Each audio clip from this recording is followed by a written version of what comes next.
মাঝরাত, চারিদিকে ঘুটঘুটে কালো অন্ধকার। হঠাৎ একটা পেঁচার বিকট বৃষ্টি ডাকে কল্যাণের ঘুমটা ভেঙে যায়।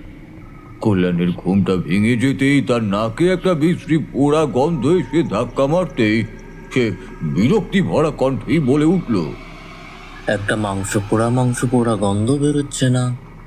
এই মাঝরাতে মাংস রান্না করছে কে? এই কথা বলতে বলতে কল্যাণ বিছানা ছেড়ে যেই উঠে ঘরের হলুদ বাতিটা জ্বালাতে যাবে, হঠাৎ তার আপনা থেকে দৃষ্টি চলে যায় বিছানার দিকে। কল্যাণের দৃষ্টি বিছানার উপর পড়তেই বিছানার পাশে খোলা বড় জানালা দিয়ে যেটুকু চাঁদের রূপলির আলোর ছটা বিছানায় পড়ছিল, সেই আলোর ছটাতে দেখে কল্যাণ তার বিছানার উপর একটা লম্বা মতো মানুষ শুয়ে আছে ঠিকই, কিন্তু তার সারা শরীরটা আগুনে ঝলসে পুড়ে পুরো কালো কদাকার দেখতে হয়ে গেছে। লম্বা মতো মানুষটির সারা শরীর আগুনে ঝলসে পুড়ে যাওয়ার জন্য কল্যাণ বুঝতে পারল না যে সে মেয়ে নাকি ছেলে। লম্বা আগুনে ঝলসে পুড়ে যাওয়া মানুষটিকে বিছানার উপর শুয়ে থাকতে দেখে কল্যাণ ভয়ে তার বিছানা থেকে 3 হাত দূরে ছিটকে ঘরের কোণে চলে আসে। তারপর ভয় মিশ্রিত কাঁপা কাঁপা গলায় লম্বা পোড়া মানুষটির উদ্দেশ্যে জিজ্ঞাসা করে, কে কে কে কে আপনি? আপনি আপনি আপনি আমার ঘরে ঢুকলেন কি করে? দরজা তো বন্ধ ছিল ভেতর থেকে। কল্যাণের প্রশ্ন শুনে লম্বা পোড়া মানুষটি ধীরে ধীরে এবার কল্যাণের দিকে সবুজ জ্বলন্ত দৃষ্টি দিয়ে তাকায়। তারপর বিছানা ছেড়ে কল্যাণের দিকে এগিয়ে আসতে আসতে বিশ্রী একটা কান এঁটো করা হাসি হাসতে হাসতেই বলে উঠল, এটা তো আমার ঘর। আমার ঘরে আমি যখন খুশি ঢুকবো না তো কে ঢুকবে? হ্যাঁ, আর আমি কে তুই জিজ্ঞাসা করছিস? আমি এই জমির মালিক। এই কথা বলতে বলতে সেই লম্বা আগুনে পোড়া মানুষটি কল্যাণের সামনে এসে দাঁড়ায়। তারপর একটা পোড়া হাত লম্বা করে কল্যাণের দিকে বাড়িয়ে দেয়। তারপর হট করে কল্যাণের ধর থেকে মুন্ডুটা ছিঁড়ে নিতে কল্যাণের মুন্ডুহীন শরীরটা কাঁপতে কাঁপতে মাটিতে পড়ে যায়। কল্যাণের মুন্ডুহীন শরীরটা কাঁপতে কাঁপতে মাটিতে পড়ে যেতে দেখে সে লম্বা পোড়া মানুষটি তার হাতে ধরা কল্যাণের মুন্ডুর দিকে তাকিয়ে কান এঁটো করা বিশ্রী হাসি হাসতে হাসতে ফ্যাসফ্যাসে গলায় বলে ওঠে, এই বাড়িতে যেই আসবে সেই মরবে আমাদের হাতে। আমরা কাউকে বাঁচতে দেব না, কাউকে না।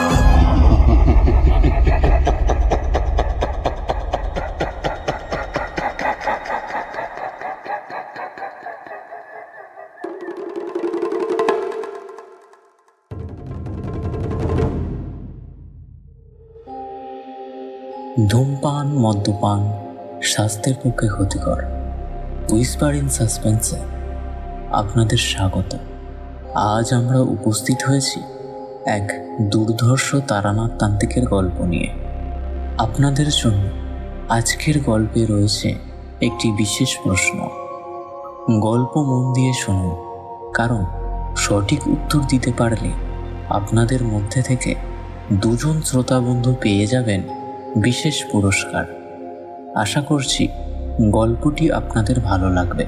ভালো লাগলে লাইক শেয়ার করে দেবেন। চ্যানেলে নতুন হলে সাবস্ক্রাইব করে পাশে থাকবেন। হুইসপার ইন সাসপেন্সে আমরা বিভিন্ন ধরনের গল্প প্রচার করে থাকি। অলৌকিক, গোয়েন্দা, তন্ত্রমন্ত্র ইত্যাদি। অলৌকিক গল্পে আমরা দেখেছি তন্ত্রমন্ত্র, ঝাড়ফুঁক, কালা জাদু ইত্যাদির ব্যবহার হয়ে থাকে। লেখক তার গল্পের রোমাঞ্চকর আবহ তৈরি করার জন্যই এগুলির ব্যবহার করে থাকেন। হুইসপার ইন সাসপেন্স কোনো ধরনের কুসংস্কারকে প্রশ্রয় দেয় না।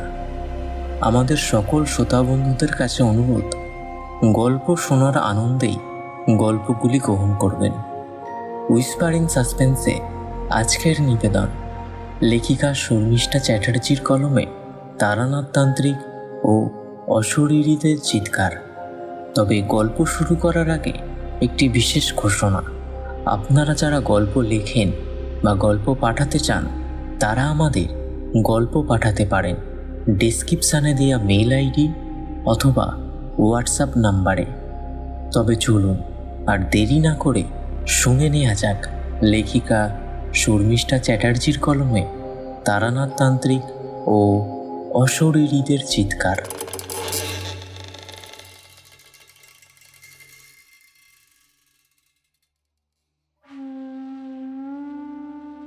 পৌষের বিকেল। ঘুম থেকে উঠে গরম ধোঁয়া ওঠা চায়ের কাপে চুমুক দিতে দিতে গিন্নির সঙ্গে যখন গল্প করছি বাড়ির অন্দরমহলের বিছানায় বসে, ঠিক সেই সময় বাড়ির সদর দরজায় কড়া নাড়ার আওয়াজ শুনতে পেলাম। আর তার সঙ্গে একটা অতি পরিচিত চেনা গলার আওয়াজ। বন্ধু, ও বন্ধু, বাড়ি আছো? বাড়ির বাইরে থেকে অনেক দিন পর আমার প্রিয় বন্ধু কিশোরীর গলা শুনতে পেলাম, এবং শুনতে পেয়েই আমি গিন্নির সঙ্গে গল্প করা থামিয়ে অন্দরমহল থেকে বেরিয়ে সদর দরজার দিকে ছুটে গেলাম। দরজা খুলতেই দেখি একগাল হাসি মুখে আমার প্রিয় বন্ধু কিশোরী দাঁড়িয়ে আছে। কিশোরীকে অনেক দিন পর দেখে আমি তাকে জিজ্ঞাসা করলাম, কি হে, আজ হঠাৎ বুঝি আমাকে মনে পড়লো? তাই 3 মাস ধরে ছিলে কোথায়? আমার প্রশ্ন শুনে কিশোরী মৃদু হেসে বলল, অফিসে কাজের চাপ এতই বেশি ছিল যে অফিসের বড়বাবু আমাকে হঠাৎ করেই রায়পুর পাঠিয়ে দিয়েছিল অফিসের একটা কাজ নিয়ে। বিগত 3 মাস ধরে আমি অফিসের কাজ নিয়ে রায়পুরেই ছিলাম। এই 2 দিন হলো সবে বাড়ি ফিরেছি। কাল থেকে আবার অফিস ছুটতে হবে। আজ রবিবার, ছুটির দিন, তাই আজ একটু ফাঁকা সময় পেয়েছি, তাই তোমার সঙ্গে দেখা করতে এসেছি। কিশোরীর এই কথা শুনে আমি তাকে বললাম, আরে ভেতরে এসো, ভেতরে এসো, অনেকদিন পর এসেছো, বেশ জমিয়ে গল্পটা করা যাবে। আমার কথা শুনে কিশোরী বলল, না, আজ বরঞ্চ তোমার বাড়ি ঢুকবো না, চলো না, অনেক দিন তো হয়ে গেল। আজ একবার মঠ লেনে ঠাকুর মশাইয়ের বাড়ি থেকে ঘুরে আসি। গত 3 মাস তো আমাদের উনার বাড়ি যাওয়াই হয়নি। উনি কেমন আছেন একটু খোঁজ খবর নিয়ে আসি। আর সন্ধেটা ওনার মুখে নানা ধরনের আজগুবি ভৌতিক অলৌকিক গল্প শুনেই কাটিয়ে দিয়ে আসি। কিশোরীর মুখে এই প্রস্তাব শুনে আমি সঙ্গে সঙ্গে আমাদের প্রিয় ঠাকুরমশাই জ্যোতিষবিদ তারানাথ চক্রবর্তীর বাড়ি যাওয়ার জন্য রাজি হয়ে গেলাম। আর কিশোরীকে বললাম, তুমি একটু বৈঠকখানায় অপেক্ষা করো, আমি পোশাকটা বদলে নিই, তারপরে যাব। প্রায় মিনিট 10 পর আমরা দুজনেই বাড়ি থেকে বেরিয়ে পড়লাম তারানাথের বাড়ির উদ্দেশ্যে। বাড়ি থেকে বেরিয়ে ছোট বড় গলি পেরিয়ে বড় রাস্তায় এসে ট্রাম ধরে প্রায় আধ ঘন্টার মধ্যেই মঠ লেনে এসে পৌঁছালাম। আমরা দুজনেই তারানাথের বাড়ি ঢোকার আগে 3 মাথার মোড়ের কাছে গজাননের তেলে ভাজার দোকান থেকে 1 ঠোঙা গরম গরম ফুলুরি আর তার সাথে বেগুনি সঙ্গে করে নিয়ে নিলাম।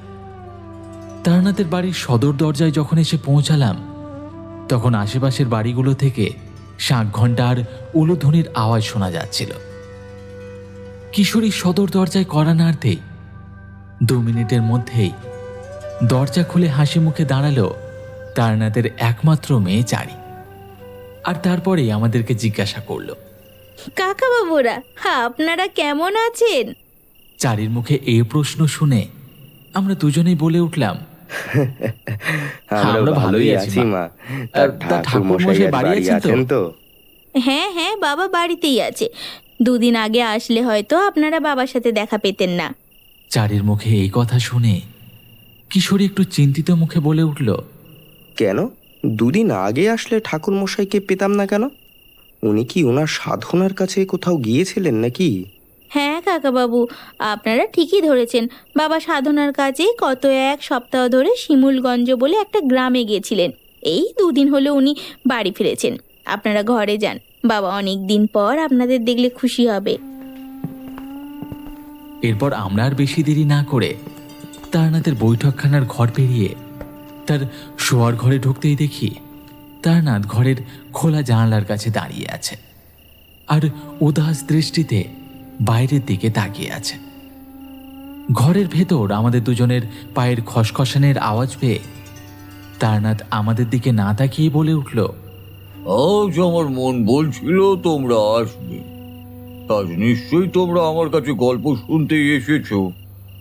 আমার কাছে তোমাদের আসার মানেই তো আমার এই সন্ন্যাস জীবনে ঘটে যাওয়া নানা ধরনের ভৌতিক অলৌকিক গল্প শুনতে চাওয়া, যা তোমরা বিশ্বাস করো বা নাই বা করো আমার বলা গল্পে।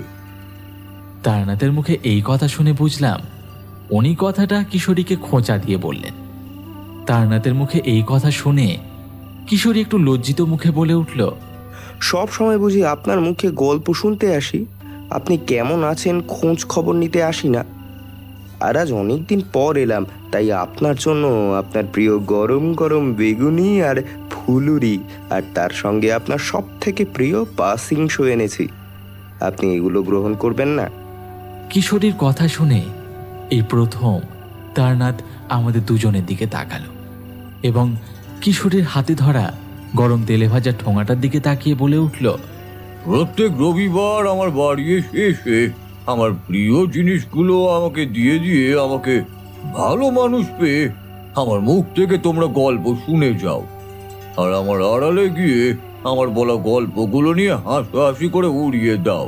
হ্যাঁ, সে কি আর আমি জানি না নাকি? হ্যাঁ, সব জানি আমি, সব। আমি ভালো মনের মানুষ বলে তোমাদের কিচ্ছুটি বলি না। অন্য কেউ হলে তোমাদেরকে আর ঢুকতেই দিত না এই বাড়িতে।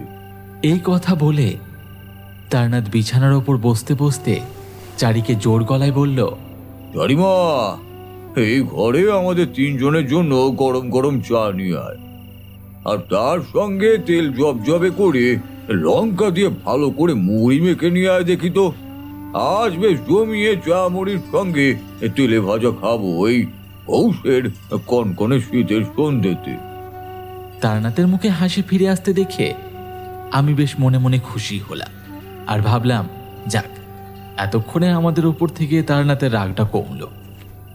এরপর আমরা দুজন ঘরের কোণা থেকে দুটো মোড়া নিয়ে এসে তারনাথের মুখোমুখি বসতে বসতে আমি বললাম, আচ্ছা তারনাথ, চারির মুখে শুনলাম আপনি নাকি সাধনার কাজে এক সপ্তাহের জন্য শিমুলগঞ্জে গিয়েছিলেন। তা এবারে কোন গুরুর সাধনা লাভ করলেন? আমার প্রশ্ন শুনে তারনাথ মৃদু হেসে বলল, এবারে কোনো গুরু ও সাধু সন্ন্যাসীদের সঙ্গে থেকে সাধনা লাভ করতে যাইনি। এবারে আমি এক ভক্তের বাড়ি গিয়েছিলাম। তারা এক ঘোর বিপদের সম্মুখীন হয়েছিল বলে।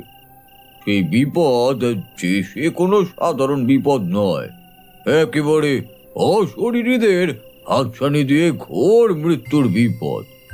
সেই অশরীরীদের হাত থেকেই আমি তাকে বাঁচাতে শিমুলগঞ্জ গিয়েছিলাম। তারনাথের মুখে অশরীরীদের কথা শুনে মনে মনে ভাবলাম, আজ তারনাথ আমাদের একটা বেশ হারিম করা ভৌতিক গল্প শোনাতে চলেছে এক্ষুনি। আমি যখন মনে মনে এই কথা ভাবছি, ঠিক সেই সময় কিশোরী বলে উঠল, তা ঠাকুরমশাই, আপনার সেই ভক্তকে সেই অশরীরীদের কবল থেকে আপনার অলৌকিক শক্তি দ্বারা বাঁচালেন কি করে? সেই গল্প আপনি কি আমাদের শোনাবেন? আমরা দুজন আপনার মুখে সেই গল্প শুনতে খুবই আগ্রহী। ইতিমধ্যেই চারি আমাদের তিনজনের জন্য গরম গরম ধোঁয়াটা চায়ের কাপ আর তার সাথে তেলে জবজবে করে লঙ্কা দিয়ে মুড়ি মাখা এনে আমাদের সামনে রেখে গেল এবং তারানাথ আমাদের আনা গরম তেলে ভাজা ঠোঙা থেকে একটা গরম ফুলুরি তুলে নিয়ে সেটাতে কামড় বসিয়ে বলতে শুরু করলো, আজ থেকে এক সপ্তাহ আগে একদিন সন্ধ্যাবেলায় আমি আমাদের পাড়ায় একটা বাড়ি থেকে নারায়ণ পুজো সেরে সবে বাড়ি ঢুকেছি। দেখি বৈঠকখানার ঘরে 22-23 বছরের দুটো ছেলে তক্তাপোষের উপর বসে আছে ঠিকই, কিন্তু তাদের চোখে মুখে একটা ভয়ের আতঙ্কের সঙ্গে স্পষ্ট দুশ্চিন্তা ছাপ ফুটে উঠেছে। বৈঠকখানার ঘরে দুটো কম বয়সী ছেলেকে বসে থাকতে দেখে আমি কম বয়সী ছেলে দুটোকে জিজ্ঞাসা করি, আপনারা কারা, কোথা থেকে এসেছেন?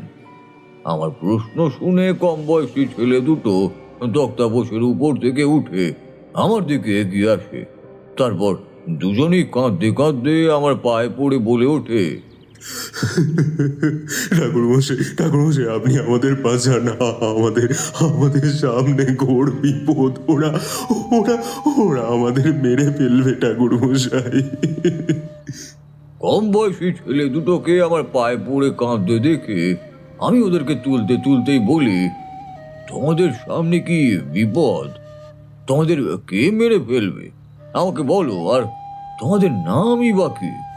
আর তোমরা কোথা থেকেই বা এসেছো বলো, আমাকে বলো। আমার প্রশ্ন শুনে দুটো যুবকের মধ্যে থেকে একটা লম্বা রোগা ফর্সা পরনে হালকা সবুজ রঙের পাঞ্জাবি পরা ছেলেটি দুটো হাত জড়ো করে নমস্কারের ভঙ্গিতেই বলে ওঠে, নমস্কার ঠাকুরমশাই, আমার নাম প্রণব মণ্ডল, আর আমার পাশে এই মোটা বেটে করে যে ছেলেটিকে দেখছেন ওর নাম পল্লব সেন। আমরা দুজন মুর্শিদাবাদের শিমুলগঞ্জ গ্রাম থেকে আসছি। যুবক দুটির পরিচয় পেয়ে আমি ওদেরকে বলি, তোমরা কি এমন বিপদের সম্মুখীন হয়ে আমার শরণাপন্ন হয়েছ? আমাকে সবটা খুলে বলো। কিছু কিন্তু লুকাবে না, তাহলে কিন্তু আমি তোমাদেরকে সেই বিপদ থেকে রক্ষা করতে পারবো না। আমার এই কথা শুনে প্রণব বলতে শুরু করলো ধীরে ধীরে, ঠাকুরমশাই, ঘটনাটা শুরু হয় আজ থেকে 5 মাস আগে। আমরা যে মেষ বাড়িতে থাকি সেই বাড়িতে।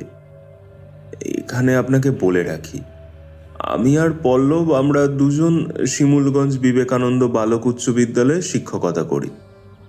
আজ থেকে 5 বছর আগে বর্ধমানে গুপ্তিপাড়া আচার্য ব্রহ্মানন্দ বালক উচ্চ বিদ্যালয়ে শিক্ষকতা করতাম। প্রথমে ওইখানেই আমার বাড়ি ছিল। হঠাৎ একদিন স্কুলে গিয়ে জানতে পারি স্কুল কর্তৃপক্ষ আমাকে মুর্শিদাবাদে এই শিমুলগঞ্জ গ্রামের বিবেকানন্দ বালক উচ্চ বিদ্যালয়ে ট্রান্সফার করে দিয়েছে।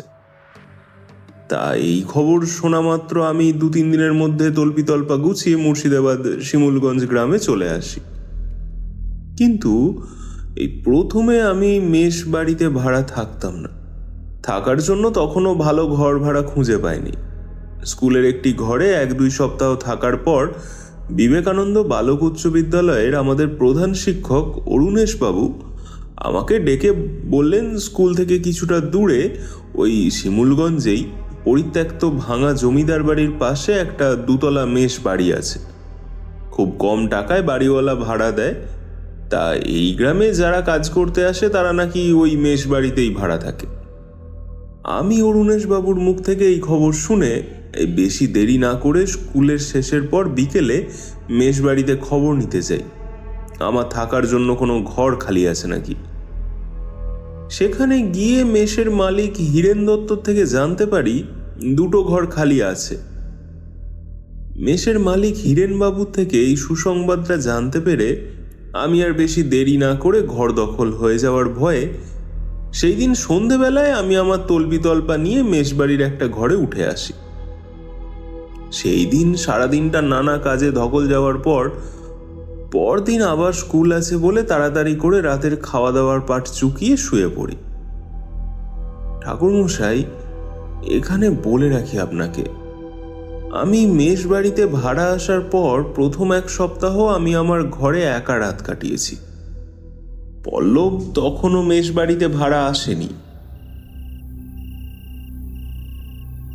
সেই দিন রাতে শোয়ার পর একটা চাপা অস্বস্তিতে আমার ঘুমটা ভেঙে যায়। ঘুমটা ভেঙে যেতেই আমার সামনে মনে হয় আমি যেন একা ঘরে নেই। আমার সঙ্গে ঘরে যেন অনেকে আছে, আর তারা যেন ফিস ফিস করে কী সব কথাবার্তা বলছে। কিন্তু কি কথা বলছে সেটা বুঝতে পারলাম না। বেশ কিছুক্ষণ ধরে ফিসফিসানির আওয়াজ চলতে থাকার পর হঠাৎ করে কেমন সব নিস্তব্ধ হয়ে গেল। আমি তখন নিজের ভুল ভেবে আমি আবার চোখ বন্ধ করে সেই আবার পুনরায় ঘুমানোর চেষ্টা করতে যাব। এমন সময় চোখ বন্ধ করতেই আমার সামনে মনে হয় আমার বিছানার চারিদিকে কারা যেন দাঁড়িয়ে আছে, আর তারা চিৎকার করে বলছে, কেউ আমাদের বাঁচাও, বাঁচাও, আমার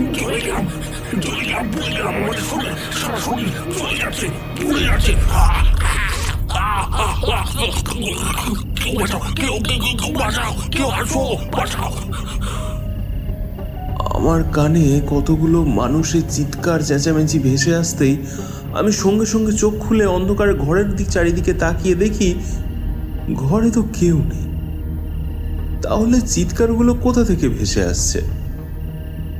মাঝরাতে চিৎকার চেঁচামেচি ভেসে আসতেই সেটাকে আমার মনের ভুল ভ্রম ভেবে আমি আবার চোখ বন্ধ করতেই আমি গভীর ঘুমে তলিয়ে যাই। সঙ্গে সঙ্গে পরদিন সকালে ঘুম ভেঙে বিছানা ছেড়ে উঠে আমি যেই দরজা খুলতে যাব, হঠাৎ আমার আপনা থেকেই দৃষ্টি চলে যায় ঘরের মেঝের দিকে। ঘরের মেঝের দিকে আমার দৃষ্টিগোচর হতেই আমি দেখি ঘরের মেঝেতে অনেকগুলো কালো কালো পোড়া পোড়া মানুষের পায়ের ছাপ।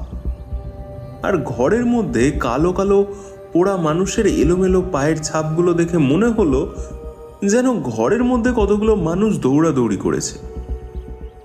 আমি ঘরের মধ্যে এরকম একটা অদ্ভুত দৃশ্য দেখে আমার তো ভয়ে সারা শরীরটা শিউরে ওঠে। আর ঘরের মেঝেতে কালো কালো পায়ের ছাপগুলো দেখে ভাবি, বন্ধ ঘরের মধ্যে আমি ছাড়া তো কেউ নেই, এতগুলো মানুষের পায়ের ছাপ এলো কি করে? আমি ঘরের মধ্যে এইরকম একটা অদ্ভুত দৃশ্য দেখে সঙ্গে সঙ্গে মেসের মালিক হিরেনবাবুকে আমার ঘরে ডেকে এনে কালো কালো পায়ের ছাপগুলো দেখাই আর জিজ্ঞাসা করি ঘরের মধ্যে এই কালো পায়ের ছাপগুলো এগুলো কি করে আসে। কিন্তু আমি দেখলাম উনি আমার ঘরে পায়ের ছাপগুলো দেখা মাত্র ওনার মুখটা না সঙ্গে সঙ্গে কেমন যেন ভয়ে ফ্যাকাশে হয়ে যায় আর বলে এই বিষয়ে উনি কিছু জানেন না। এই কথা বলে আমার ঘর থেকে তাড়াতাড়ি করে বেরিয়ে যান। হিরেন বাবুর এই ধরনের অস্বাভাবিক আচরণ দেখে আমার মনে হলো উনি এই পায়ের ছাপগুলোর বিষয়ে কিছু জানেন, কিন্তু আমার কাছ থেকে লুকিয়ে গেলেন।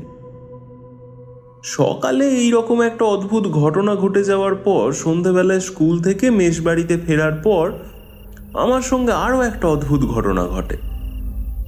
সেই দিন আমার স্কুলে পড়ানো শেষ হয়ে যাওয়ার পর স্কুলে কিছু অফিসিয়াল কাজকর্ম ও স্কুল সংক্রান্ত মিটিং ছিল বলে আমার সেই দিন মেশবাড়ি ফিরতে ফিরতে সন্ধে 6:30 7টা বেজে যায়। আমি আমার ঘরে তালা খুলে যেই ঢুকেছি দেখি কি সারা ঘরটা কালো ধোঁয়ায় ভর্তি হয়ে গেছে। সেই সঙ্গে ঘরের মধ্যে তীব্র কেরোসিন তেলের গন্ধের সঙ্গে একটা মাংস পোড়া পোড়া গন্ধ বেরোচ্ছে গতকাল রাতের মতো। এছাড়া আমি দেখি কি ওই ভর্তি কালো ধোঁয়ার মধ্যে কতগুলো মানুষের মতো দেখতে কালো কালো অবয়ব সারা ঘরে ছোটাছুটি করছে। আমি ঘরের মধ্যে সন্ধ্যেবেলায় এরকম একটা অবাক করা দৃশ্য দেখে থমকে দাঁড়িয়ে পড়ি আর ভাবার চেষ্টা করি ঘরের মধ্যে এগুলো হচ্ছেটা কি। বেশ কিছুক্ষণ ধরে আমার চোখের সামনে এরকম একটা অদ্ভুত দৃশ্য চলার পর চোখের নিমেষে কোথায় যেন সব হারিয়ে যায় এবং ঘরটা আগের মতো আবার স্বাভাবিক হয়ে ওঠে। এরপর আমি ঘরে ঢুকে আলোটা জ্বালিয়ে ঘরের এই দিক ওই দিক তাকিয়ে ভাবার চেষ্টা করি কিছুক্ষণ আগে ঘরের মধ্যে যেসব অদ্ভুত দৃশ্য আমি দেখতে পাচ্ছিলাম সেটা কি সত্যি না আমার চোখের ভ্রম। আমার সঙ্গে দুদিন এইরকম অস্বাভাবিক ঘটনা ঘটে যাওয়ার পর বেশ 3-4 দিন আর কোনো সন্ধে বা রাতের দিকে অদ্ভুত ঘটনা ঘটেনি, কিন্তু প্রতিদিন মাঝরাতে একটা মাংস পোড়া গন্ধে আমার ঘুমটা ভেঙে যেত। 3-4 দিন বেশ ভালোভাবে কাটার পর 5ম দিনের মাথায় পল্লব মেশবাড়িতে ভাড়া আসে আর আমার ঘরে আমারই সঙ্গে থাকতে শুরু করে। ও যেদিন প্রথম মেশবাড়িতে ভাড়া আসে সেই দিন ওর সঙ্গে একটা ভয়ঙ্কর ঘটনা ঘটে মাঝরাতে। আমি আর পল্লব পাশাপাশি দুটো খাটে ঘুমাচ্ছি, হঠাৎ মাঝরাতে পল্লবের বিকট চিৎকারের আওয়াজে আমার ঘুমটা ভেঙে যায়। আমি ধরফর করে বিছানার উপর উঠে বসে দেখি পল্লব বিছানায় উঠে বসে জোরে জোরে হাঁপাচ্ছে। আমি পল্লবকে হাঁপাতে দেখে ঘরের আলোটা জ্বালিয়ে সঙ্গে সঙ্গে ওর কাছে ছুটে যাই আর জিজ্ঞাসা করি, কি রে পল্লব, তোর কি হয়েছে? মাঝরাতে এইভাবে ঘুম থেকে চিৎকার করে উঠলি কেন? আমার প্রশ্ন শুনেও তখন ভয় মিশ্রিত কাঁপা কাঁপা গলায় বলে,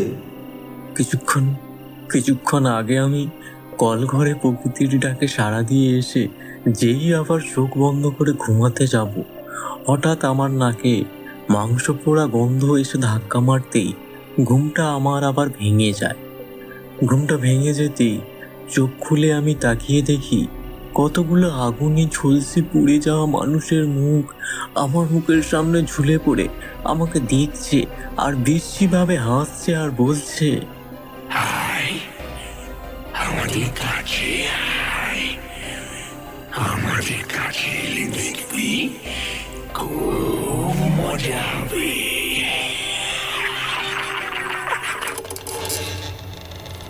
আমি আগুনে ঝলসে পুড়ে যাওয়া প্রত্যেকটা মুখের দিকে তাকিয়ে দেখি কারুর চোখ অক্ষিকোটর থেকে খুলে বাইরে বেরিয়ে এসেছে আর সেখান থেকে গলগল করে লাল রক্ত ঝরে পড়ছে। আবার কারোর মুখের অর্ধেক অংশ পুড়ে যাওয়ার জন্য সেই জায়গা থেকে চামড়াগুলো খসে খসে ঝুলছে। আবার কারোর সারা শরীর আগুনে পুড়ে যাওয়ার জন্য সারা শরীরে প্রত্যেকটা চামড়া পচে গলে খসে খসে পড়ছে। অন্ধকারের মধ্যে মুখের সামনে এইরকম একটা ভয়ঙ্কর দৃশ্য সহ্য করতে না পেরে আমি তখন ভয়ে চিৎকার করে উঠি। পল্লবের মুখের মাঝরাতে ভয়ঙ্কর একটা কথা শুনে আমার সারা শরীরটা ভয়ে শিউরে ওঠে। এরপর আমরা দুজন ভয়ে ঘরের আলো জ্বালিয়ে সারা রাত গল্প করে কাটাই ঠিকই, কিন্তু ভোর রাতের দিকে আমাদের দুজনের চোখ গভীর ঘুমে জড়িয়ে আসতে আমরা ঘুমিয়ে পড়ি। কতক্ষণ ঘুমিয়েছি আমরা নিজেরাও জানি না। হঠাৎ একটা কোলাহলের আওয়াজে আমাদের দুজনের ঘুমটা ভেঙে যেতেই আমরা নিজেদের ঘর ছেড়ে বাইরে বেরিয়ে আসতেই দেখি মেষ বাড়ির উঠোনে আমাদের সঙ্গে যারা থাকে তারা দাঁড়িয়ে আছে আর নিজেদের মধ্যে কিসব ফিসফিস করে কিসব কথা বলছে। উঠোনে ভিড় দেখে আর ফিসফাস কথা শুনে আমি আর পল্লব উঠোনে নেমে গিয়ে জিজ্ঞাসা করি, কি হয়েছে, এত সকালে উঠানে দাঁড়িয়ে আছো কেন? আমাদের প্রশ্ন শুনে মেষবাড়িতে দোতলার ঘরে কিরণময় বলে একটি ছেলে থাকে। ও তখন আমাকে ভয় মিশ্রিত কণ্ঠে বলে ওঠে, আরে আর বলো না প্রণবদা, কল্যাণদা আছে না, যে আমাদের গ্রামে পোস্ট অফিসে কেরানির কাজ করে, আজ একটু আগে মেষবাড়ির পেছনের বাগান থেকে ওনার হাত পোড়া মুন্ডহীন শরীরটা পাওয়া গেছে।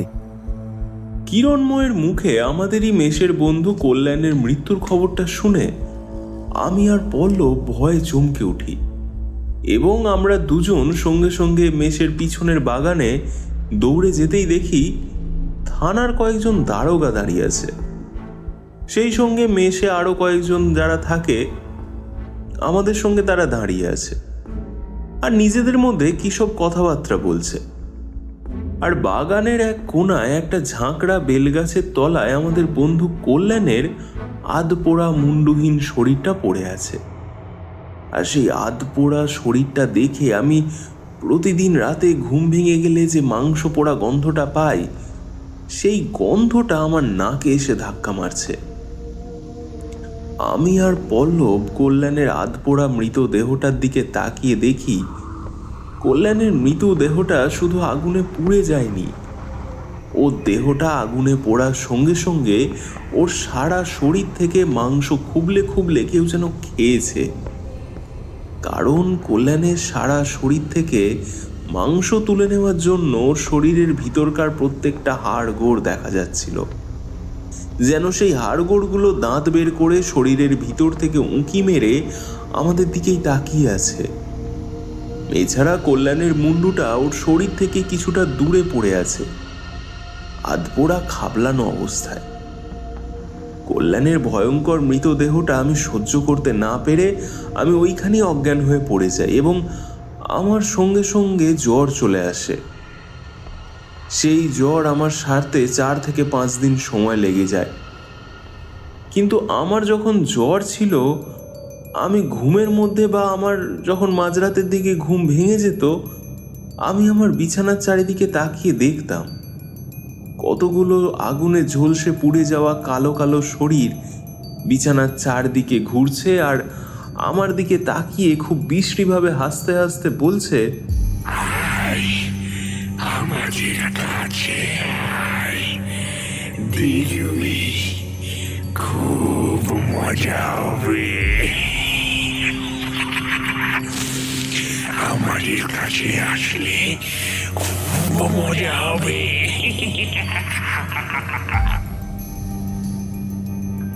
4-5 দিন পর আমি সুস্থ হয়ে উঠতেই 5ম দিনের মাথায় আমাদের মেসের আরেকটি ছেলে এবং আমারই বন্ধু কিরণময়, ওর সঙ্গে আরেকটি ঘটনা ঘটে। সেই ঘটনাটা ছিল খুবই ভয়াবহ। এই ভয়াবহ ঘটনার জন্য ওর মৃত্যু হতে পারত।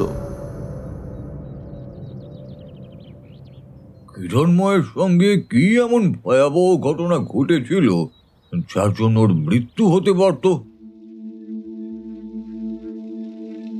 সেই দিন স্কুলে ছেলেদের একটা বিশেষ পরীক্ষা ছিল। তার জন্য প্রধান শিক্ষক অরুণেশবাবু আমাকে সকাল 9:30টার মধ্যে স্কুল যেতে বলেছিলেন। তার জন্য আমি সেই দিন সকাল 7টার মধ্যে ঘুম থেকে উঠে ঘর থেকে বেরিয়ে যেই কল ঘরে স্নান করতে যাব, দেখি কল ঘরের সামনে কিরণময় চোখ মুখ উল্টে অজ্ঞান অবস্থায় পড়ে আছে। কিরণময়কে অজ্ঞান অবস্থায় পড়ে থাকতে দেখে আমি ভয়ে চিৎকার করে ওর কাছে ছুটে যাই আর ওর মাথাটা আমার কোলে তুলে ওকে মুখ থাবড়া মারতে মারতে জিজ্ঞেস করি, এই কিরণময়, কিরণময়, তোর কি হয়েছে? ইতিমধ্যেই আমার চিৎকার শুনে পল্লব, হীরেনবাবু ও মেসের অনেককেই ঘুম থেকে উঠে কলঘরের সামনে ছুটে আসে। কিরণময়ের এই অবস্থা দেখে ওকে আমরা সবাই ধরে ঘরে নিয়ে এসে শুইয়ে দিই। ওর চোখে মুখে জলের ছেটা দিতে থাকি। বেশ কিছুক্ষণ ধরে চোখ মুখে জলের ছেটা দিতেই ওর জ্ঞান ফেরে ঠিকই, কিন্তু ওর জ্ঞান ফিরতেই সমানে চিৎকার করে কিরণময় বলতে থাকে, আমি আজই মেস বাড়ি ছেড়ে চলে যাব, ওরা আমাকে মেরে ফেলবে। এই মেস বাড়িতে ভূত আছে, ভূত। তুই হঠাৎ এই কথা বলছিস কেন? তোর সঙ্গে কি কিছু ঘটেছে? আমার প্রশ্ন শুনে তখন কিরণময় মিশ্রিত কাঁপা কাঁপা গলায় বলতে শুরু করে, ঘটেছে বলেই তো বলছি প্রণবদা। গতকাল রাতে 3:30 নাগাদ প্রকৃতির ডাকে সাড়া দেওয়ার জন্য আমি কল ঘরে যাই। কল ঘরে গিয়ে আমি নিজের কাজ ছেড়ে যেই বাইরে বেরিয়ে আসতে যাব, দেখি কল ঘরের দরজার সামনে একটা মানুষ দাঁড়িয়ে আছে এবং সেই মানুষটার সারা শরীর আগুনে ঝলসে পুড়ে গেছে। মানুষটার সারা শরীর আগুনে ঝলসে পুড়ে যাওয়ার জন্য ওর শরীরের সমস্ত চামড়া খসে খসে পড়ছে আর মানুষটার সারা শরীর থেকে কেমন একটা মাংস পোড়া গন্ধ বেরোচ্ছে। কলঘরের দরজার কাছে ভয়ঙ্কর বিভৎস বিশ্রী কদাকার আগুনে ঝলসে পুড়ে যাওয়া একটা মনুষ্য শরীর, ওটাকে দাঁড়িয়ে থাকতে দেখে আমি ভয় ঠকঠক করে কাঁপতে লাগি।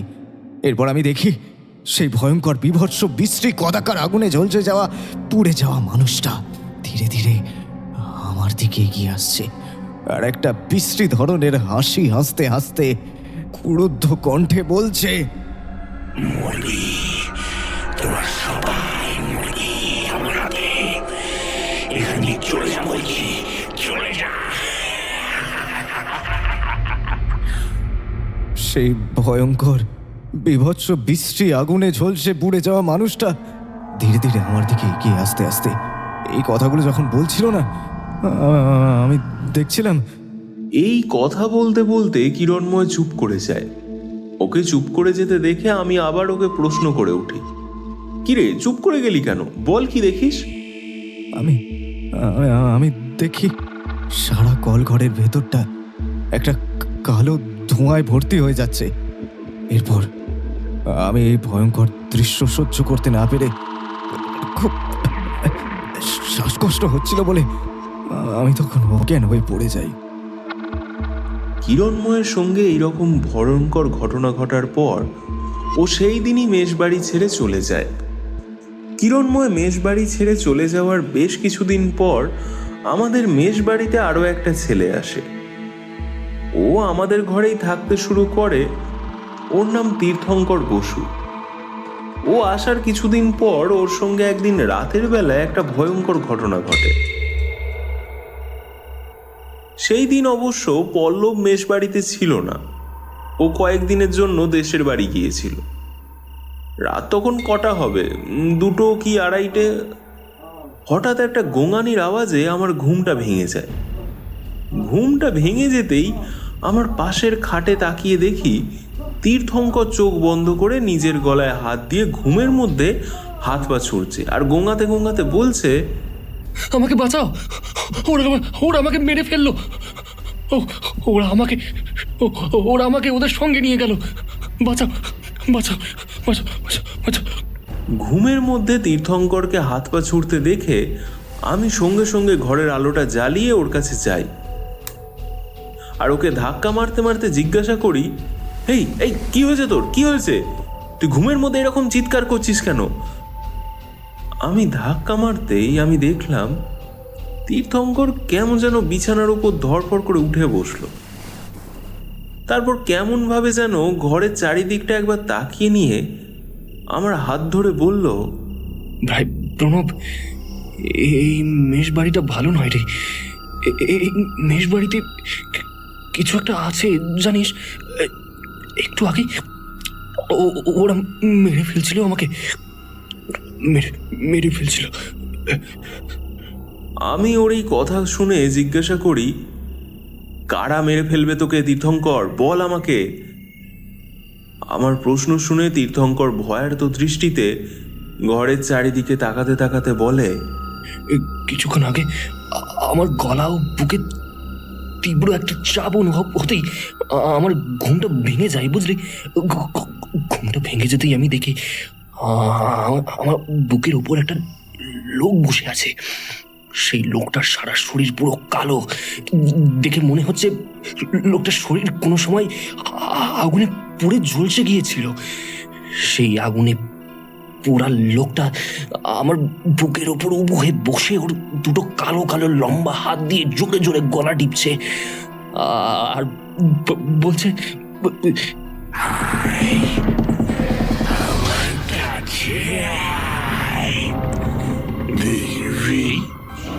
কত মজা হবে।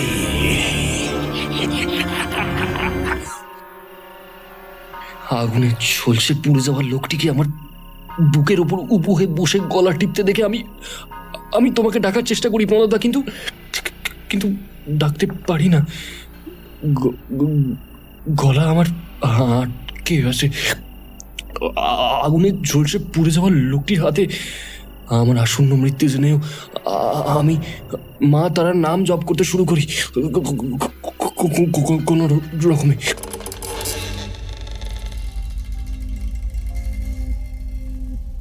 তীর্থঙ্করের মুখে এই কথা শুনে আমি পরদিন সকালে গিয়ে হীরেনবাবুকে প্রশ্ন করি, অতীতে মেষে কোনো দুর্ঘটনা ঘটেছিল যার জন্য আজ মেষে প্রতিদিন আমাদের সঙ্গে অদ্ভুত অদ্ভুত সব ভুতুড়ে ঘটনা ঘটে চলেছে। আমার প্রশ্ন শুনে উনি কোনো আমার প্রশ্নের উত্তর দেয় না, কেমন যেন এড়িয়ে যায়। ওনার এই হাবভাব দেখে আমার মনে তখন একটা প্রশ্ন জাগে, এই মেষ বাড়িতে অতীতে এমন কোনো কালো ঘটনা নেই তো যা উনি আমাদের কাছ থেকে লুকিয়ে যাচ্ছেন বারবার? প্রণব এইসব কথা বলতে বলতে হাত জড়ো করে আমার উদ্দেশ্যে বলে উঠল, ঠাকুরমশাই, আজ এক্ষুনি আপনি আমাদের সঙ্গে শিমুলগঞ্জে চলুন, আর আমরা যে মেষ বাড়িতে আছি সেই মেষ বাড়িটা দেখে আপনি বিচার করুন হীরেনবাবু সামনে ওই মেষ বাড়িতে আদেও কোনো অশরীরী প্রেতাত্মার বসবাস আছে না নেই, কারণ আপনি এই বিষয়ে ভালো গণনা করতে পারবেন। আমার এক বন্ধু আপনার সম্পর্কে অনেক কিছু জানিয়েছে। আপনি নাকি মানুষের হাত ও মুখ দেখে তাদের ভবিষ্যতে কি কি ঘটনা ঘটবে সেই সব গণনা করতে পারেন। আমি তখন প্রণবের মুখে এবং পল্লবের মেশে বাকি যারা যারা থাকে ওদের সঙ্গে আর তাদের সঙ্গে কি কি অদ্ভুত অদ্ভুত ঘটনা ঘটেছে গত 5 মাস ধরে সব শুনে আমি তখনই প্রণব এবং পল্লবের সঙ্গে শিমুলগঞ্জ যেতে রাজি হয়ে যাই। সেদিন যখন আমরা 3 জন শিমুলগঞ্জ গ্রামে গিয়ে পৌঁছাই তখন সূর্য পশ্চিম আকাশে দিগন্ত রেখা পাড়ি দিয়েছে এবং চারিদিকের পরিবেশ তখন কালো ঘন অন্ধকারের আচ্ছাদন হতে ধীরে ধীরে ফেলতে শুরু করেছে আর পাখিরা কলরব করতে করতে বাসায় ফিরছে। আমি ট্রেন থেকে স্টেশনে নেমে হাঁটতে হাঁটতে প্রণবকে জিজ্ঞাসা করি, আচ্ছা প্রণব, স্টেশন থেকে তোমাদের মেষ কত দূর? আমার প্রশ্ন শুনে প্রণব তখন বলে উঠল, বেশি দূর নয়, এই তো মিনিট 10 রাস্তা। এরপর স্টেশন থেকে বেরিয়ে শিমুলগঞ্জ গ্রামের রাস্তা দিয়ে যখন হাঁটতে শুরু করি আমি চারিদিকে তাকিয়ে দেখি পুরো গ্রামটা নানা ধরনের সবুজ বনানী দিয়ে ঘেরা। গ্রামের সরু রাস্তার দুই পাশে সারি সারি বৃষ্টত সোনালী ধানের জমি এবং সোনালী ধানের জমির মাঝে মাঝে মাথা উঁচু করে বাঁশের রং বেরঙের কাকতারুয়া হাত মেলে দাঁড়িয়ে আছে। শিমুলগঞ্জের সরু গ্রামের রাস্তা দিয়ে যখন হাঁটছি পৌষের সন্ধ্যাবেলায় তখন গ্রামের ছোট ছোট মাটির বাড়িগুলো থেকে সুগন্ধি নলেন গুড়ের পায়েস ও পিঠের গন্ধ আমার নাকে এসে লাগছিল। বেশ কিছুক্ষণ পথ চলার পর ওদের দুজনের সঙ্গে একটা 2 তলা পাঁচিল ঘেরা বাড়ির সামনে দাঁড়াই এবং চারিদিকে তাকিয়ে দেখি বাড়িটার আশেপাশে প্রচুর গাছপালায় ভর্তি ও বাড়িটা থেকে একটু দূরে একটা ভাঙা পরিত্যক্ত জমিদার বাড়িও রয়েছে ঠিকই, কিন্তু 2 তলা বাড়িটার আশেপাশে অন্য কোনো বাড়ি নেই, যাও বা আছে তা অনেক দূরে দূরে। এরপর আমি 2 তলা বাড়ির গেট পেরিয়ে যেই বাড়িটার খোলা উঠোনে ঢুকতে যাব হঠাৎই দেখি বাড়িটার ভিতর থেকে একটা লোক বেরিয়ে এলো, কিন্তু সেই লোকটার সারা শরীর আগুনে দাউ দাউ করে জ্বলছে আর লোকটা বাড়ির ভিতর থেকে অগ্নিদগ্ধ অবস্থায় বেরিয়ে এসে কিছুক্ষণ খোলা উঠোনে ছুটোছুটি করে নিয়ে হুট করে অন্ধকারে উঠোনের মধ্যে কোথায় যেন মিলিয়ে গেল। প্রণবের মেষ বাড়িতে ঢোকার মুখে এইরকম একটা অদ্ভুত দৃশ্য দেখে আমি খানিকটা চমকে উঠি আর ভাবি, প্রণবের মেষ বাড়িতে ঢোকার মুখে আমি এরকম একটা ভয়ানক দৃশ্য দেখলামই বা কেন? এ কি কোনো অতীতের কালো ঘটনা যা পূর্বে মেষ বাড়িতে ঘটেছিল? সেই ঘটনারই একটা অংশ আমি এক ঝলক দেখলাম। গেট পেরিয়ে খোলা 2 তলা বাড়ির খোলা উঠোনের মাঝখানে আমি দাঁড়াতেই প্রণব 2 তলা বাড়িটার দিকে আঙুল দেখেই বলে উঠল, ঠাকুরমশাই, এই হলো আমাদের মেষ বাড়ি, এখানেই আমরা থাকি। আসুন, আপনি ভিতরে আসুন। প্রণব এই সব কথা বলে আমাকে নিয়ে ওদের সঙ্গে ঘরে ঢুকলো। ওদের ঘরে ঢুকতেই আমার নাকে একটা মাংস পোড়া গন্ধ ভেসে আসতে থাকে। সেই সঙ্গে আমার চোখের সামনে কিছুক্ষণের জন্য আরো একটা ভয়ঙ্কর বিভৎস দৃশ্য ভেসে ওঠে। প্রণব মেষ বাড়িতে যেই ঘরে প্রণব আর পল্লব থাকে সেই ঘরের চারিদিকে তাকাতেই দেখি ওদের ঘরের প্রত্যেকটা দেওয়ালে পোড়া পোড়া মানুষের হাতের কালো কালো ছাপ।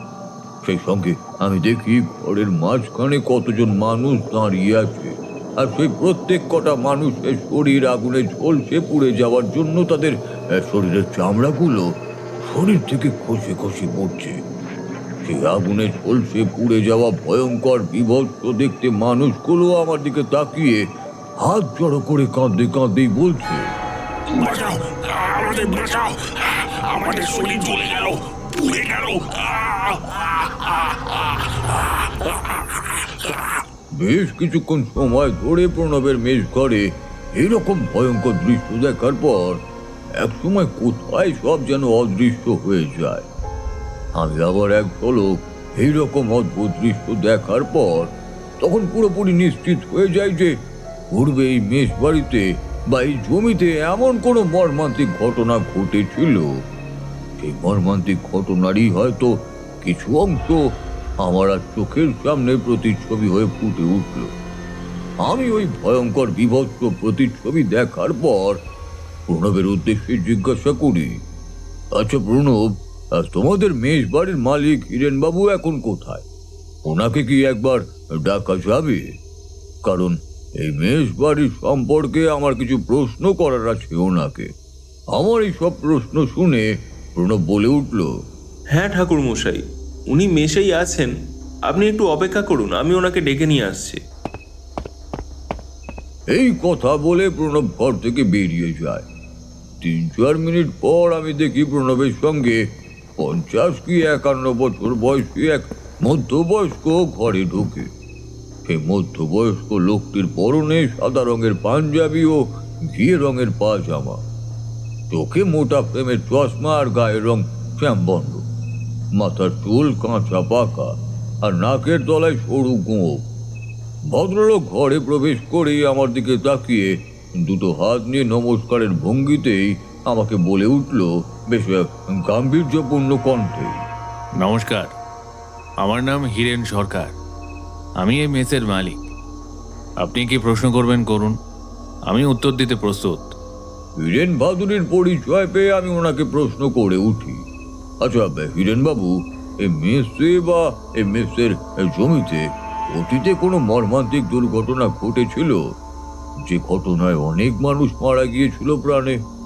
আমি দেখলাম আমার প্রশ্নটা শুনে হীরেন বাবুর মুখমণ্ডলটা কেমন যেন সাদা ফ্যাকাশে হয়ে যায় এবং সে আমতা আমতা করেই বলে ওঠে, না, পূর্বে এই মেসে কোনো মর্মান্তিক দুর্ঘটনা ঘটেনি। হীরেন বাবুর উত্তর শুনে আমি তখন রুদ্ধ কণ্ঠে বলে উঠি, না না, আপনি মিথ্যে কথা বলছেন আমাকে। এই মেসে কিংবা এই মেসের জমিতে এমন কোনো মর্মান্তিক ঘটনা ঘটেছিল, সেই ঘটনার কথা আপনি খুব ভালো করেই জানেন। যে ঘটনার কথা আপনি আমাদের কাছ থেকে লুকিয়ে যাচ্ছেন, আপনি বলুন সেই ঘটনার কথা, না হলে আমি আমার দিব্য দৃষ্টি দিয়ে দেখতে পাচ্ছি আপনার মেসে যারা যারা থাকেন আপনাদের সকলের সামনে একটা বড় বিপদ অপেক্ষা করছে খুব শীঘ্রই, এবং সেই বিপদে আপনাদের সকলের প্রাণহানির আশঙ্কাও কিন্তু আছে। আমার কথা শুনে উনি তখন কাঁদো কাঁদো গলায় বলতে শুরু করে, হ্যাঁ ঠাকুর মশাই, আপনি ঠিকই ধরেছেন। পূর্বে এই জমিতে মেস বাড়িটা তৈরি হওয়ার আগে একটা মর্মান্তিক দুর্ঘটনা ঘটেছিল। সেই দুর্ঘটনায় অনেক নিরীহ মানুষ প্রাণ হারিয়েছিলেন। হীরেন বাবুর মুখে এই কথা শুনে আমি জিজ্ঞাসা করি, মেস বাড়িটা তৈরি হওয়ার আগে এই জমিতে কি এমন মর্মান্তিক দুর্ঘটনা ঘটেছিল যার জন্য অনেক নিরীহ মানুষ প্রাণ হারিয়েছিল? আমার প্রশ্ন শুনে উনি তখন আবার বলতে শুরু করেন,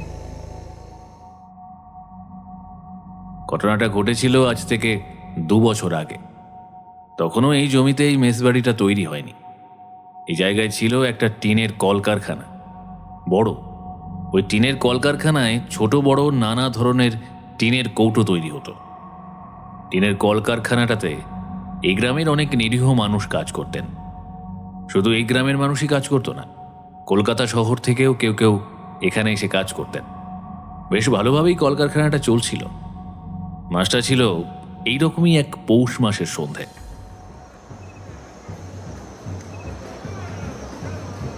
তখন গ্রামে পৌষ সংক্রান্তির মেলা চলছে। গ্রামের লোকেরা পৌষ সংক্রান্তির মেলা নিয়ে ব্যস্ত। হঠাৎ সেই সময় গ্রামের আকাশে বাতাসে একটা কালো ধোঁয়ায় ছেয়ে যায়। সেই সঙ্গে কতগুলো লোকের চিৎকার শোনা যায়।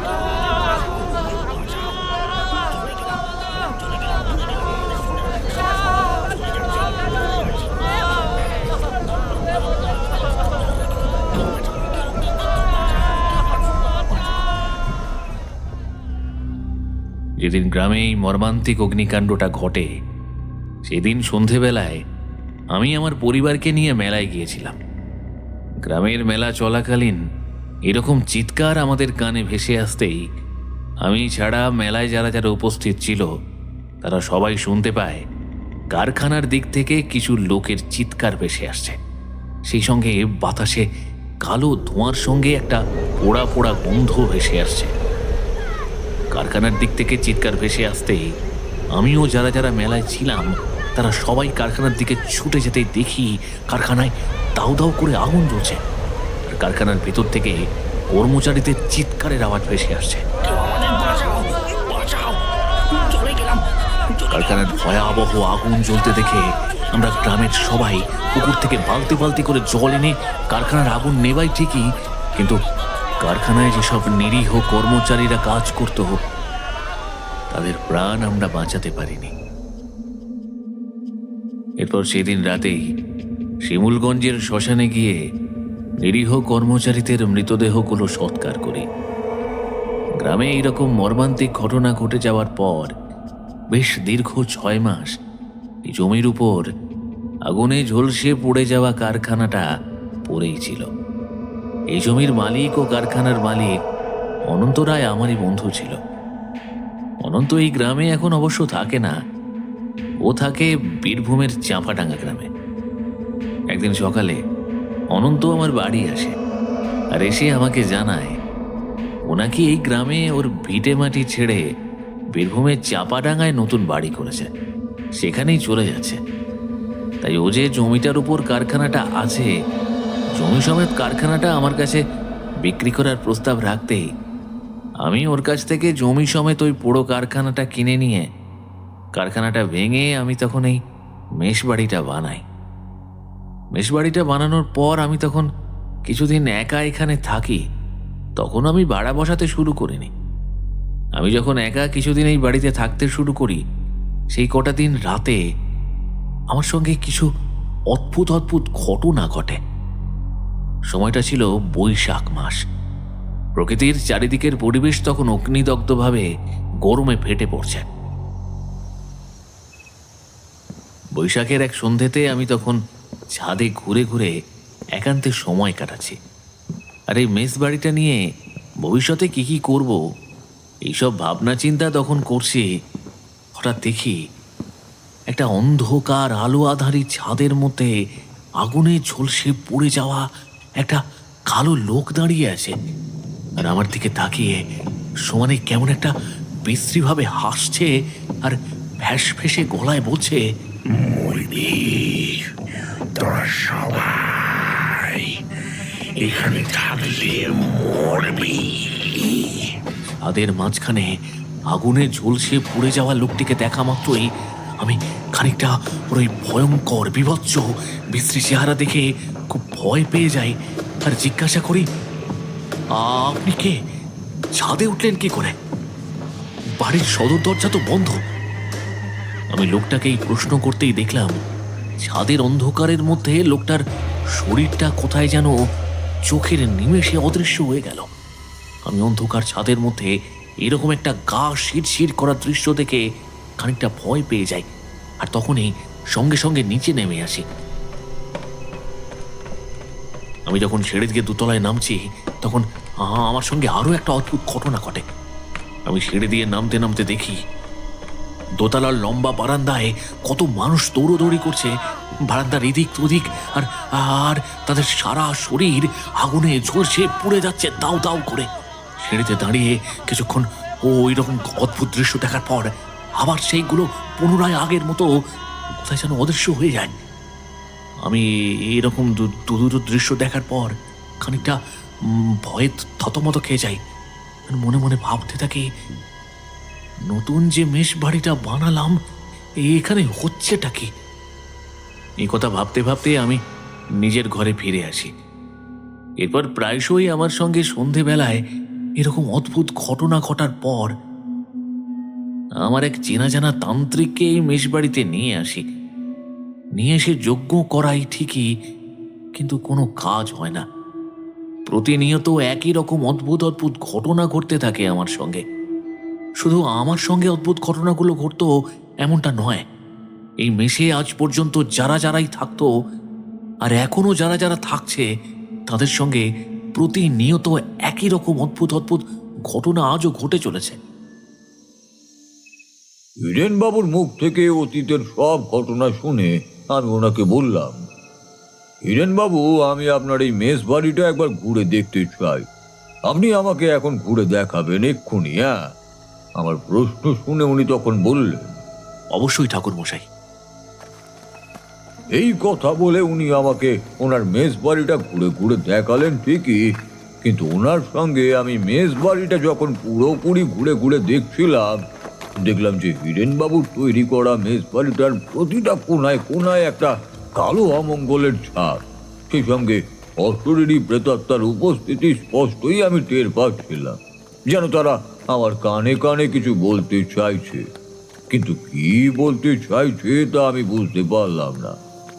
হিরেনবাবুর সঙ্গে বেশ কিছুক্ষণ ধরে সারা মেষ বাড়িটা ঘুরে দেখার পর আমি ওনাকে তখন বলি বেশ গম্ভীর গলাতেই, আজ অমাবস্যার রাত 1 প্রহর নাগাদ আমি আপনার মেষ বাড়ির ছাদে একটা যজ্ঞ করতে চাই। এতে কি আপনার কোনো আপত্তি আছে? হ্যাঁ, না, কোনো আপত্তি নেই, কিন্তু ঠাকুর মশাই, আপনি আমার বাড়ির ছাদে কি যজ্ঞ করবেন আজ রাতে? প্রেত নিধন যজ্ঞ।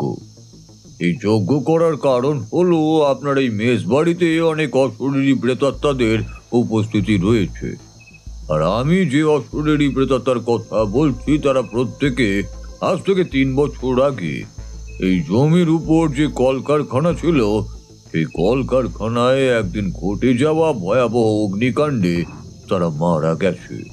তাদের এখনো পর্যন্ত মুক্তি হয়নি, তাই তাদের মুক্তির জন্য আমি আজ রাতে এই প্রেত নিধন যজ্ঞটা করব।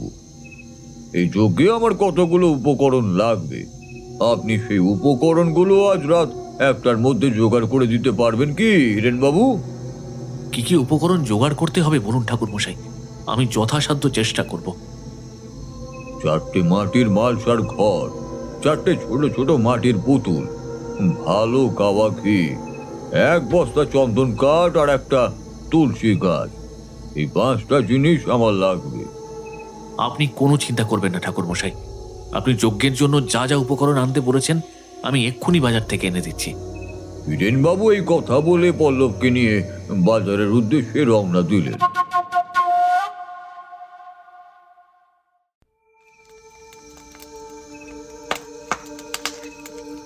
নমো কালী কালী মহাকালী কালীকে বাব হরিণী সর্বকাম প্রদে দেবী নারায়ণী নমস্তুতে। আমি যখন মন্ত্র উচ্চারণ করতে করতে যজ্ঞবেদীর জ্বলন্ত আগুনে ঘিয়ে আহুতি দিতে যাব, হঠাৎই আমার দৃষ্টি চলে যায় মেষ বাড়ির ছাদের দিকে। মেষ বাড়ির ছাদের দিকে দৃষ্টি যেতেই দেখি ছাদের কার্নিশের ধারে কতগুলো আগুনে ঝলসে পুড়ে যাওয়া বিকৃত মানুষ দাঁড়িয়ে আছে, আর আমার দিকে তাকিয়ে তাকিয়ে হাসছে আর কর্কশ কণ্ঠে বলছে, তুই আমাদের এখান থেকে তাড়াবি ভেবেছিস? আমরা এখান থেকে কিছুতেই যাব না, কারণ এটা আমাদের ভিটে। আমাদের জায়গায় যারা থাকতে আসবে তারাই মরবে।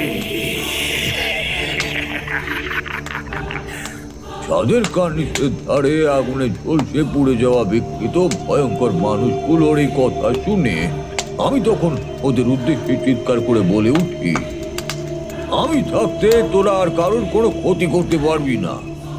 এই কথা বলে আমি কিছুটা হলুদ, লঙ্কা গুঁড়ো আর কালো সর্ষে এই 3টে মশলা হাতে করে তুলে নিয়ে বিড়বিড় করে মন্ত্র পড়ে সেই অশরীরী প্রেতগুলোর দিকে ছুঁড়ে মারতেই আমাদের 4 জনের চোখের সামনে একটা অদ্ভুত ঘটনা ঘটল। সেই অশরীরী প্রেতগুলো কালো ধোঁয়া রূপ নিয়ে কুণ্ডলি পাকাতে পাকাতে হিরেনবাবু বাজার থেকে যে 4টে ছোট ছোট মাটির পুতুল কিনে নিয়ে এসেছিল, আমার কথায় সেই কালো ধোঁয়াগুলো কুণ্ডলি পাকাতে পাকাতে 4টে ছোট ছোট মাটির পুতুলের মধ্যে ঢুকে যেতেই আমি সঙ্গে সঙ্গে পুতুলগুলোকে মাটির মালটার ঘটের মধ্যে ঢুকিয়ে ঘটের মুখটা লাল কাপড় ও লাল সুতো দিয়ে ভালো করে মন্ত্র পড়ে বন্ধ করে দিই। প্রণবদের মেষ বাড়ির পেছনে বিরাট বড় একটা পুকুর ছিল। সেই পুকুর পার লাগোয়া একটা বিরাট বড় তেঁতুল গাছ ছিল। সেই তেঁতুল গাছের তলায় বেশ কিছুটা গর্ত করে গর্তের মধ্যে 4টে মাটির মন্ত্রভূত মাটির ঘর পুঁতে দিয়ে হিরেন, প্রণব ও পল্লবের দিকে তাকিয়ে বলি বেশ ঠান্ডা গলাতেই, আপনাদের আর কোনো ভয় নেই, আপনাদের মেজবাড়ির উপর থেকে সমস্ত অশুভ বিপদের ছায়া কেটে গেছে। এবার আপনারা শান্তিতে এই মেজবাড়িতে বসবাস করতে পারবেন।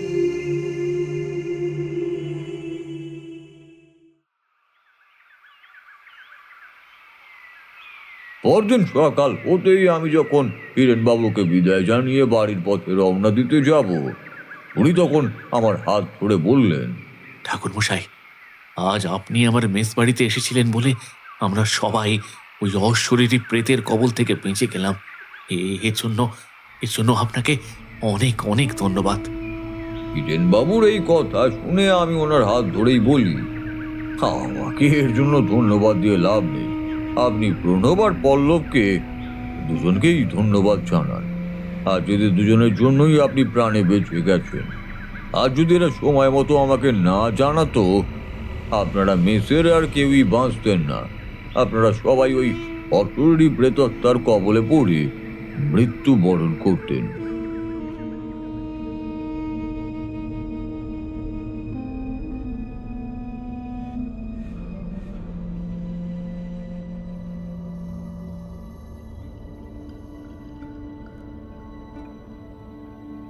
এতক্ষণ শুনছিলেন লেখিকা শর্মিষ্ঠা চ্যাটার্জির কলমে তারানাথ তান্ত্রিক ও অশরীরীদের চিৎকার। গল্পটি কেমন লাগলো তা অবশ্যই কমেন্ট করে জানান। এবার আপনাদের জন্য থাকছে প্রশ্ন, কোন মাসে আগুন লেগেছিল কারখানায়? আরও একবার বলছি, কোন মাসে আগুন লেগেছিল কারখানায়? সঠিক উত্তর কমেন্ট করে জানান। সঠিক উত্তরদাতাদের মধ্যে থেকে 2 জন শ্রোতাবন্ধু পেয়ে যাবেন আকর্ষণীয় পুরস্কার। খুব শীঘ্রই আরও এক রোমাঞ্চকর গল্প নিয়ে হাজির হবে উইসপার ইন সাসপেন্স। সঙ্গে থাকুন, শুনতে থাকুন উইসপার ইন সাসপেন্স।